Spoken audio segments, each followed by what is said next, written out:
الحمدللہ وکفا وسلام علی عبادہ الذین اصطفیٰ اما بعد فاعوذ باللہ من الشیطان الرجیم بسم اللہ الرحمن الرحیم رب اشرح لی صدری ویسر لی امری واحلل عقدۃ من لسانی یفقہوا قولی۔ السلام علیکم ورحمۃ اللہ وبرکاتہ۔ تمام بہنوں کو، بیٹیوں کو، کیسے ہیں آپ لوگ؟ آج یکم ذی الحج کو ہم اپنے اس تفسیر کے سفر کا آغاز کر رہے ہیں جس کو کاروان قرآن کا نام دیا گیا۔ اللہ سے دعا ہے کہ اللہ تعالیٰ اس کو ہم سب سے قبول فرما لے اور جتنے بھی لوگ شامل ہوں اس سفر میں ان کی مغفرت فرمائے اور اس کو ہمارے لیے حجت بنا دے۔ یہ قرآن مجید، اللہ تعالیٰ نے جو قرآن مجید کا دعویٰ بیان کیا وہ ہے فَاعْبُدِ اللَّهَ مُخْلِصًا لَهُ الدِّينَ أَلَا لِلَّهِ الدِّينُ الْخَالِصُ۔ سورۃ زمر کی آیت ہے، اور سورۃ مومن میں فرمایا کہ فَادْعُوا اللَّهَ مُخْلِصِينَ لَهُ الدِّينَ، کہ اللہ کی عبادت خالص ہو کے کرو، یعنی اپنے دین کو اللہ کے لیے خالص کر دو۔ قرآن مجید کے بہت سارے اسما ہیں جس میں الکتاب بھی ہے، قرآن بھی ہے، فرقان بھی ہے، ذکرا، بشرا، بشینا، ہدن، نور، العزیز، المجید، الحکیم، روح، موعظۃ، شفاء، بیان، العظیم، الکریم، تنزیل، نذیر، بشیر۔ یہ سارے اس کے علاوہ بھی ہیں، تقریباً 55 نیم جو ہے وہ قرآن مجید کے آتے ہیں۔ اب ہم لوگ یہ دیکھتے ہیں کہ جو تفسیر انشاءاللہ مختصر ہم کریں گے، تفسیر قرآن مجید کی جو ہے وہ 6 طریقوں پہ ہوتی ہے۔ مختلف تفاسیر آپ بھی جانتے ہوں گے۔ سب سے پہلے تفسیر القرآن بالقرآن ہوتی ہے، یعنی قرآن کی آیتوں سے قرآن کی تفسیر۔ پھر تفسیر القرآن بالحدیث ہوتی ہے جو کہ صحیحہ اور سنت صحیحہ کے مطابق ہوں، یعنی جو نبی کریم صلی اللہ علیہ وسلم کے افعال، اقوال ان کے پیش نظر ہو۔ تیسری تفسیر القرآن من اقوال و افعال صحابہ کرام رضوان اللہ علیہم اجمعین ہے۔ چوتھی ہے تفسیر القرآن باجماع الامہ، کہ پہلے کوئی مسئلہ نہیں ہوا اور اب کوئی چیز سمجھ نہیں آ رہی تو امت کا اجماع جو علماء ہیں ان کا جو ہے وہ اس پہ اگر ہو جاتا ہے۔ پانچویں تفسیر ہے تفسیر القرآن باللغت العرب، عرب کی زبان کے مطابق قرآن، کیونکہ عربی زبان بہت فصیح ہے، ایک لفظ کے کئی معانی ہیں، تو اس کو سمجھنا لغہ عربیہ کو وہ بہت ضروری ہے، تو اس کے ساتھ بھی تفسیر کے الفاظ کو سمجھنے میں ہمیں ملتی ہے سہولت۔ تفسیر القرآن بالرائے، اب یہ جو چھٹا ہے، جو پانچوں اوپر تفاسیر کے نام بیان ہوئے کہ ان میں کسی کے ساتھ اختلاف نہ ہو، یعنی ایک شخصی رائے بھی ہو سکتی ہے، علماء کی رائے بھی ہو سکتی ہے، تو ہر بندہ جو ہے وہ اس طرح سے اللہ تعالیٰ ہمیں صحیح طور پہ قرآن سمجھنے اور سیکھنے والا جو ہے وہ بنا دے۔ اور سب سے پہلے کہ عبادت کس کے لیے ہونی چاہیے؟ ہم اپنے رب کی عبادت کرتے ہیں، اور عبادت کے مفہوم میں 2 چیزیں شامل ہوتی ہیں، انتہائی تذلل اور انتہائی تعظیم۔ لیکن یہ عبادت اس اعتقاد اور شعور کے ساتھ بھی ہو کہ معبود کو غائبانہ علم اور قدرت اور تصرف حاصل ہے، جس کی وجہ سے وہ معبود ہر نفع اور نقصان پر قادر ہے، کیونکہ معبود وہی ہو سکتا ہے جس میں یہ صفات موجود ہوتی ہیں۔ یعنی ہمارا اعتقاد اور شعوری طور پہ سمجھنا ضروری ہے کہ ہم کس کی عبادت کر رہے ہیں۔ پھر معبود کی صفت اول کیا ہے؟ وہ ہے کہ عالم الغیب ہے، اللہ کی ذات کے علاوہ کوئی بھی عالم الغیب نہیں ہے، چاہے وہ انبیاء ہیں، چاہے وہ کوئی اور بھی ہو، کائنات کا ذرہ ذرہ جانتا ہو اور تمام مخلوق کے ظاہر و باطن کو اچھی طرح سے جانتا ہو۔ اور معبود کی صفت ثانی کیا ہے؟ کہ وہ مالک و مختار ہو، اقتدار اعلیٰ کا مالک ہو، اور یہ صرف اللہ تعالیٰ کی ذات ہے، اور ہمیں اسی طرح سے اللہ تعالیٰ عبادت کرنے والا جو ہے وہ بنائے۔ اور آج ہم اپنے پہلی سورت الفاتحہ کو انشاءاللہ شروع کریں گے، اور سورت الفاتحہ جیسے کہ نام سے ظاہر ہے کہ قرآن مجید کا افتتاح کرنے والی، اور اس کے بھی کئی اسماء ہیں، اور میں یہ کہوں گی آپ سب کو کہ جیسے میں نے قرآن کے اسماء بتائے وہ بھی آپ لکھ لیں، جو لکھنا جانتے ہیں وہ ضرور ان چیزوں کو جو ہے وہ لکھ لیا کریں۔ اور جو سورت فاتحہ کا دعویٰ ہے، دیکھیں ایک میں نے بتایا قرآن کا دعویٰ کہ ہمیں خالص ہو کے اللہ کی عبادت کرنی ہے شروع میں. اور اب دعویٰ جو سورۃ الفاتحہ ہے وہ کیا ہے؟ ایاک نعبد و ایاک نستعین، کہ اللہ ہم خاص تیری عبادت کرتے ہیں اور خاص تجھی سے مدد طلب کرتے ہیں. اور سورۃ الفاتحہ کے بھی کئی نام ہیں، چند میں بتا دیتی ہوں آپ کو، آپ لکھ لیں اس کو. فاتحۃ الکتاب ہے، سورۃ الحمد ہے، ام الکتاب ہے، السبع المثانی ہے، سورۃ الصلاۃ ہے، سورۃ الوافیہ ہے، سورۃ الکافیہ ہے، ام القرآن، سورۃ الکنز خزانہ جس کا مطلب ہے، سورۃ الشفاء، اساس القرآن، اخیر السورہ، اعظم السورہ، یعنی اخیر میں اخجر السورہ، اور اعظم السورہ القرآن العظیم تعلیم المسئلہ. یعنی یہ تمام نام جو ہیں وہ اس کے ذکر ہوئے تمام مختلف تفاسیر میں جو ہے. تو ہمیں اس میں یہ دیکھنا ہے کہ اور جتنے قوانین اس میں ذکر ہوئے پورے قرآن مجید میں وہ سارے کے سارے اس میں بتا دیے گئے ہیں. اور جو سب المثانی اس کا نام ہے، اس سے مراد ہے کہ 7 بار بار دہرائی جانے والی آیات. اور وہ کیا ہے کہ ہم ہر نماز کی ہر رکعت میں جو ہے اس سورت کو پڑھتے ہیں، اور اگر نہیں پڑھیں گے تو ہماری نماز نہیں ہوگی. اور قرآن مجید جب پڑھا جا رہا ہو تو اس کے آداب بھی ہیں. وَإِذَا قُرِئَ الْقُرْآنُ فَاسْتَمِعُوا لَهُ وَأَنصِتُوا لَعَلَّكُمْ تُرْحَمُونَ، کہ جب قرآن پڑھا جا رہا ہو پس تم سنو اور خاموش رہو. دیکھیں جب ہم لوگ اگر قرآن کو دیکھیں تو اس میں ہمیں سمجھ آتی ہے کہ قرآن انسان کی پوری زندگی بدل سکتا ہے، لیکن اس کے لیے شرط یہ ہے کہ ساری زندگی اس کو پڑھا جائے، سالوں بعد یا ہفتوں بعد اس کو نہ اٹھایا جائے، بلکہ روزانہ کی روٹین میں اس کو شامل کیا جائے.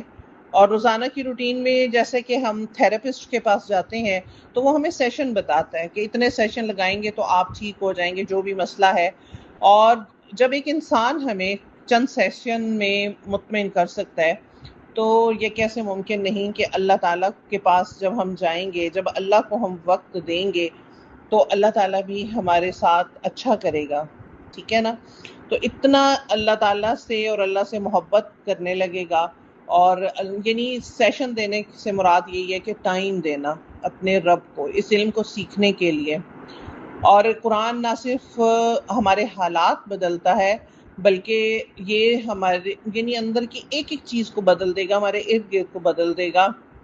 اور پھر اللہ تعالیٰ اپنے مدد کے لیے دروازے کھول دیتا ہے.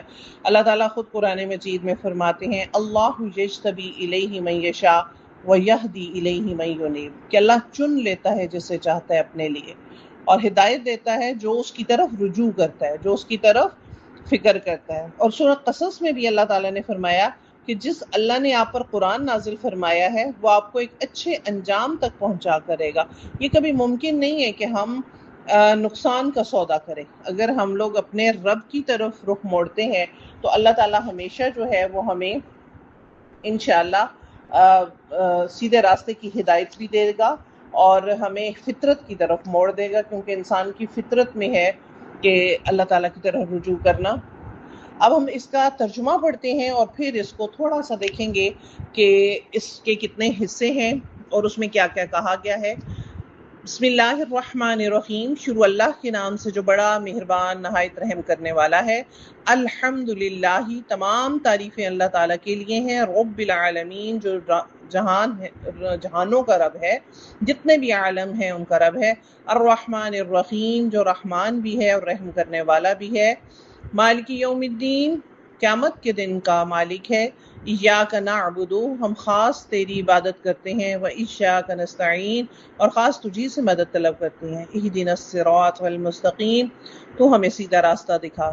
صراط الذین انعمت علیہم، ان لوگوں کا راستہ جن پر تو نے انعام کیا. غیر المغضوب علیہم، نہ ان پر غضب ہوا. ولا الضالین، اور نہ گمراہوں کا راستہ. آمین. اب اگر ہم اس کو دیکھیں تو سورۃ فاتحہ کے 3 حصے ہیں مضامین کے اعتبار سے، اور ان 3 حصوں کو جو ہے جو تقسیم کیا گیا ہے. پہلا حصہ، پہلی آیت میں انسان کی طرف سے ان حقائق کا اظہار کیا گیا ہے جہاں تک وہ خود پہنچ گیا ہے.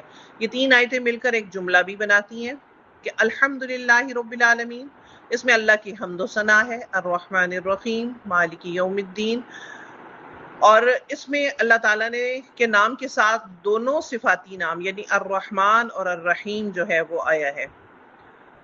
پہلا نام اللہ کا ہے اور پھر الرحمن اور الرحیم کا، اور اسی لیے اللہ تعالیٰ نے قرآن مجید میں فرمایا بنی اسرائیل میں قُلِ ادعوا اللَّهَ وَادعُوا الرَّحْمَنَ أَيَّمَّا تَدْعُوا فَلَهُ الْأَسْمَاءُ الْحُسْنَى کہ اے نبی ان سے کہہ دو کہ اسے اللہ کہہ کر پکارو یا رحمان کہہ کر پکار لو، جو کہہ کر بھی پکارو گے تو تمام اچھے نام اسی کے ہیں۔ یعنی اگر آپ کو کوئی حاجت ہے تو آپ اللہ تعالیٰ کی یہ نام پکار کے تو اللہ سے دعا بھی کر سکتے ہیں۔ اور پھر اللہ تعالیٰ نے مالک یوم الدین کہ قیامت کے دن کا مالک ہے۔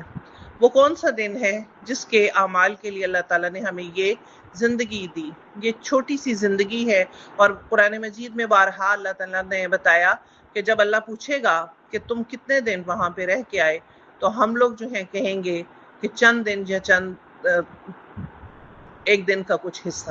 یہ الفاظ ہم بولیں گے، 60 سال 70 سال 100 سال 1000 سال یہ نہیں ہم بول سکیں گے۔ تو یہ زندگی ہمیں اللہ نے اعمال کے لیے دی، کیونکہ اسی کے مطابق اللہ تعالیٰ نے ہمیں جزا اور سزا کے فیصلے سنانے ہمارے لیے، اور وہاں پہ کسی کی سفارش نہیں چلنی، کسی کا زور نہیں چلنا، کوئی بھی چھوٹ نہیں سکے گا کچھ دے دلا کر۔ اس دن لمن الملک اليوم، اس دن سب کچھ میرے رب کے اختیار میں ہوگا، بادشاہت اسی کے ہاتھ میں ہوگی، للہ الواحد القہار جو واحد بھی ہے اور زبردست بھی ہے، یعنی پوری کائنات کا مالک وہ ہے۔ تو اس میں ان تینوں آیتوں میں اللہ تعالیٰ کی حمد و ثنا جو ہے وہ بیان کی گئی ہے۔